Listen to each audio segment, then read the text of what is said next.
to my part 2 to my 2-part series of my breastfeeding tips. I hope you guys enjoy this. As you guys, if you don't know, if you haven't been to my channel before, I am a breastfeeding mom. I am on my 17th month with my youngest daughter, Rakel. I breastfed my first daughter, Rakel, until she was approximately 15 to 16 months. I'm an experienced mom, and you guys have faith in me because I will help you on your breastfeeding journey. Alright, you guys, let's get started with this video. A main point that I do want to get across on my channel, especially on this breastfeeding tips, baby needs the correct nutrition to grow. So whether it's getting that nutrition from breast milk, from you, or from somebody else, or if it's getting, supplemented by formula, or if his baby is getting formula fed, it is okay. You do not need to breastfeed. It is not 100% you must do in order for you to be a good mom. Just a little disclosure, I am not a lactation consultant, nor am I a doctor. So this is just based on my opinion and my experiences, alright? When you guys hear another baby in public and you hear them cry or anything, for my experience, my breast will leak milk like no tomorrow into my breast pad. You will feel in your chest, kind of like right in this area, you will feel the letdown come. It is the craziest but coolest feeling ever. So that's pretty interesting, at least from my point of view. My lactation and my doctor, my pediatrician actually said, get the size 0 or the preemie nipples, and that will make them work for it, and that will kind of imitate your breast. Avent nipples and bottles, I use the glass bottles actually. If you do a size 1, 2, or I think whatever, they could, well, at least my girls did, they would kind of like gag, and it's almost got too much milk because they were used to breastfeeding on you, and then they went to that nipple, that size of nipple, and the milk flows out a lot faster, and that way they just got too much at one time and they would gag and choke, and I just didn't care for that. So make sure, a number one thing from my experience is making sure that your baby has the correct latch. I will show a clip in here showing you on how to make sure your baby has the correct latch. I will be using Rakel as an example. She may not like it, she may be fussy, and she may not cooperate, so I'm hoping for the best. So I will insert that clip right about now. Okay, as I mentioned, I use the Avent, and these are actual glass bottles. I found out they work easier for me. And then, as you guys see, the nipple size is 0. It's hard to see, but so I wanted to show you. So we're going to pretend that this nipple right here is actually your boob. And I'm going to pretend this is your actual nipple, and then this surrounding area is your areola, okay? So I'm going to use Rakel as an example. You guys bear with me. She might get a little frustrated, and she may not want to do this. We'll see how it goes. All right, come on, Rakel. Are you ready? Yeah. Yeah? Okay, am I in the video or no? Your boobs. My boobs are? Well, my boobs are always in the video. So a good thing to do is run the nipple on the top of their lip, because what it will actually do is make them open their mouth, which they'll get a better latch. Okay? Let me try. Yeah? You ready for your baba? Yeah. Yeah? Okay. So, oh, she wants this. Okay. So we're gonna pretend this is the nipple. Okay? So, here. Okay. So as I showed you, see how her mouth is covering the areola as we pretended that it was? Okay? And as here, if you see her jaw, it's moving. Okay? That means she's feeding. Also, another thing to do, take your thumb, take their bottom lip and pull it down. And that'll get them to open their mouth wider to get a better latch. So just take your thumb and try to pull down their bottom lip when you're breastfeeding them. She's getting frustrated because she's already opening wide enough. Also, listen when you're breastfeeding your baby, and you can hear them swallow. And that's also a good sign that they're actually getting enough milk. So can you say bye-bye to the camera? Got it? Yeah. Yeah. Okay, look at the camera. Say bye-bye. Bye. So a little bit about a latch, and a good latch and the correct latch.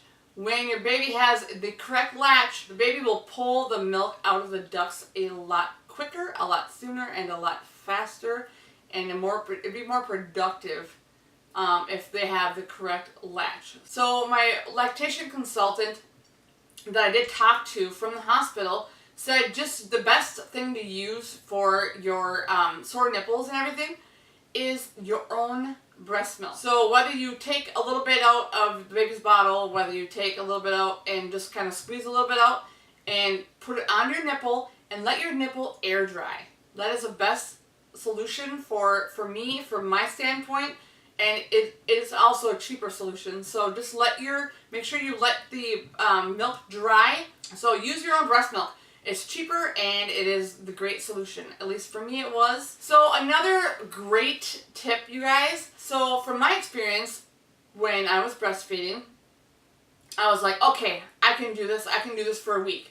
So the baby gets the colostrum and, you know, it gets the most important part, and then I'll be done.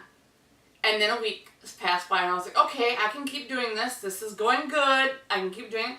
So then I went to 2 weeks. And then I'm like, okay, it's still going good. We're still on track. Yeah, I had a little bit of a hiccup, you know, here and there because Rakel was latching perfectly, which if you guys don't know, Rakel is my oldest. And she was like latching perfectly. And all of a sudden we got home from the hospital, and about maybe like 3 to 4 days later, all of a sudden like her latch just stopped being perfect, which really sucked. And I had to learn how to correctly latch her back onto my breast. They can go out of it and they can get lazy, as what I call lazy, but so that was an issue. But it was okay because I corrected the latch and we got back on track. I basically set one small goal, I completed that small goal, and then I went to the next goal. I'm at the last, basically end of my breastfeeding journey, and the reason why is because I'm getting married in September, and my body, from previous experience with Rakel, my oldest daughter, my body holds on to 10 to 15 pounds of weight while I'm breastfeeding. No matter how much I exercise, no matter how much I do, it just holds on to that like 10 to 15 pound weight limit that I just can't get rid of. And it would be nice to lose that. If you breastfed your first baby, your second time is a lot easier. It goes a lot smoother. And I'm not sure if it's just because I knew what I was doing, I knew what to expect, I knew how to boost my milk supply. That could have all helped, and that could have helped me further along with my journey. But that definitely was a plus. So your second time around, it should be a lot easier, okay? Not always guaranteed, because your baby could be completely different from your first or your second or your third. All right, another crazy one that no one ever mentions is you as a mom, you need a break. You guys, you need a break. You need to have that separation from your baby, and you just need to breathe. So whether you go take a bath, whether you go out with your girlfriends, whether you just get out of the house to go do some errands, so whether it's grocery shopping or whatever it may be, get away from the baby for 2 seconds. When you are a brand new mom, you will not want to leave your baby. I understand, but you guys, it is the best thing for you. Just separate a little bit, even if it's for an hour, even if it's for a short time period. Just kind of separate yourself, breathe a little bit, and come back. Especially if you're having a hard time breastfeeding, make sure you separate yourself from the situation, just kind of regroup yourself, and then go back to what you were doing. Okay, so just a suggestion. Don't have to do it, but it was the best thing, and it helped me a lot. And another one, don't microwave your breast milk. So what it actually does to the breast milk, I can't exactly remember, but you're not supposed to microwave your breast milk. So if anybody didn't know that, you now know. So don't microwave your breast milk. Get a bottle warmer, or you can heat it up with running hot water and have it you can even have it directly go on your bottle, but just warm up your milk that way. Another suggestion, I would try to give my girls the milk kind of cold, because when, let's say I was out doing errands, I was at the grocery store, I was shopping, or anything that I was doing or we were doing, you don't have that convenience of warming up a bottle. I actually did. One time we were in the mall, and it was me and my girlfriend, Jessica, and we were out, and she has her twins, and then I had Rakel at the time. And I was like, oh my gosh, she's like not going to take this bottle because it's not warm. So I was really frustrated, and I didn't know what to do. So I actually went to Starbucks, had them give me a hot cup of water, where it's like steaming hot. I put the bottle in there, warmed up, I was good. So from that day forward, I decided, I was like, I'm not doing this again. So I tried to wean her off like the warmer milk and actually give her like colder to refrigerated like temperature milk. So just FYI, be careful of that, because you don't want your child to be dependent on that warm milk, because it's not always going to happen, especially if you're not like breastfeeding them 24/7. So I didn't have the convenience of breastfeeding either of my girls because I'm a full-time working mom. And so I would have to give them milk that I actually pumped beforehand. And a couple people emailed me and asked me to do a, like, how do you pump at work and what do you use and do you have any suggestions and that kind of thing. I will do another video on that, so this may become like a 3-part series for my breastfeeding journey. We'll see, but I will definitely be doing some kind of video on how to pump at work and what I use to pump at work. So be on the lookout for that. So another suggestion on how I got a lot of sleep at nighttime is I would lay on my side and whatever breast was closest to the bed, I would actually feed my daughters. I didn't do it so much with Rakaya, but with Rakel, oh my god, it's been heaven sent. Only problem with breastfeeding in the bed, and they get used to it, and that's all they count on. So she'd wake up at 1:30, 2 o'clock in the morning, and I would be stuck because it's like, do I get sleep or do I, sit up and feed her and then put her back in the crib? So I'm trying to kick her of that habit as we speak. So wish me luck. Okay, another thing I did forget to mention on my must-haves breastfeeding video is I took fenugreek. When my milk supply dropped drastically, like over half, Vicks Vapor Rub. So quick story, I love Vicks Vapor Rub. I put it on my lips, I put it on my nose, especially during when I was pregnant because I always felt like stuffed up and just stuffy and just like, I don't know, just, it would kind of like relieve some of that for me. So I would always wear it at night especially, and then in the wintertime especially for chapped lips. You guys, I do recommend when you are not breastfeeding, you can do it when you're pregnant or after you're pregnant, is using Vicks Vapor Rub. It actually works better than chapstick, and I would never have to wear chapstick during the wintertime if I use that at nighttime. Okay? So I would use that anyways. So getting off subject like normal. So I would use that at nighttime and whatever, and it was like, so Rakai was born in August, and in December, I had, like, my milk supply dropped drastically, and I was freaking out, and I was worried. I'm like, oh my gosh, I've gone this far. Like, what is wrong? I was freaking out. I was like, okay, I'm going to call the lactation consultant at the hospital. So I called the lactation consultant. She asked me if I was doing anything different, if I was feeding the baby, like, anything different. And I said, I was like, yeah, I recently got sick or whatever, and I have a Vicks Vapor Rub on me, and I'm trying everything, and nothing's working. And she goes, you have what? And I said, Vicks Vapor Rub.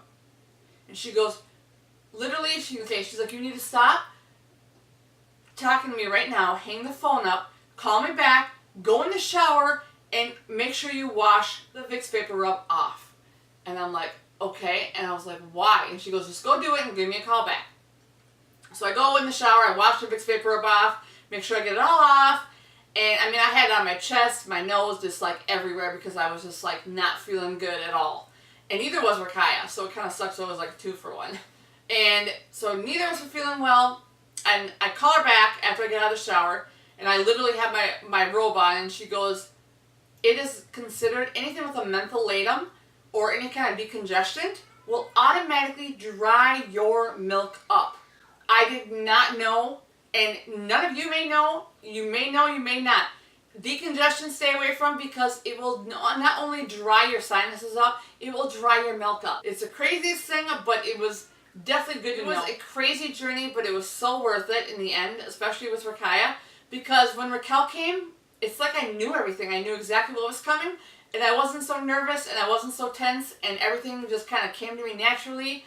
And it was a lot smoother process. A last major tip, make sure you empty yourself. It's a supply and demand kind of thing. Like, you fully empty your breasts, your body automatically will start making more milk. So every time after you breastfeed, my biggest suggestion, literally if you can, after you breastfeed, not before, and the reason why I'll explain that in 2 seconds. So after you're done breastfeeding, make sure you pump because it literally draws out every last drop of milk that it can. And whether you pump for 5 to 10 minutes, it doesn't matter. Just pump as much as you can after you're done breastfeeding your child. Literally do that. It will help, I promise you. So I wouldn't recommend pumping before you breastfeed. If you do pump, just if you have a really strong letdown, go ahead and pump a little bit before, but just don't do it for a long period of time. So maybe like 2 to 3 minutes or so, just to kind of release the letdown. You have one more thing. When you are breastfeeding, It took you literally 9 to 10 months to gain all this baby weight. So in order for your body to produce this beautiful baby, it took you literally 9 to 10 months. Losing weight and dieting, don't do it, especially when you're breastfeeding. Remember, you will literally burn 300 to 500 calories more per day by breastfeeding. It will drop your milk supply. It will literally drop your milk supply. Just eat healthy, empty yourself, make sure you're eating the right foods, make sure you're keeping hydrated. Remember, it took you 9 to 10 months to gain that baby weight. It's going to take you at least 9 to 10 months to lose the weight. I have still not lost all of the baby weight. Now, mind you, remember, as I've said, and I've said I think this in every breastfeeding video or anytime I've ever talked about this, I literally gained over 76 pounds with Rakel. I didn't ever lose it all. My fault, because I was like, once we decided that we were going to have another baby, I decided I don't need to eat healthy anymore, whatever. I was done breastfeeding, so I decided to eat crap, and I kind of went back up to a little overweight from what I had all lost. So I kind of did it to myself, so I didn't go into this pregnancy, my second pregnancy, being at a healthy weight that I wanted to be. So I never ended up losing all the weight. So I'm still not back down to my original pre-baby weight with Rakel, which I may never get back down to that 170, 175 range, but that's okay. I'm confident in my body, and I've worked my ass off to get here. So take your time, don't feel in a rush, don't start working out before your doctor gives you the okay. Especially if you had a C-section like me, do not do it, because you may regret it. Because there could be a whole nother line of complications if you work out prior to your doctor giving you the okay. It's not worth it. If you plan on breastfeeding, plan on taking your time. Plan on eating healthy. You eat healthy. You get the hydration you need to. You take the tips that I've taught you guys, and you actually use them in your breastfeeding journey. I promise you will succeed. You guys have a great night. Thank you for watching. If you guys did like this video, please make sure you guys give it a big thumbs up. Don't forget to subscribe if you haven't already. Hit the bell notification next to the subscription button to get notified of my future videos. As always, you guys have a great night, and thank you so much for watching. I really do appreciate the support. You guys, I will see you on my next video. Have a good night. Bye.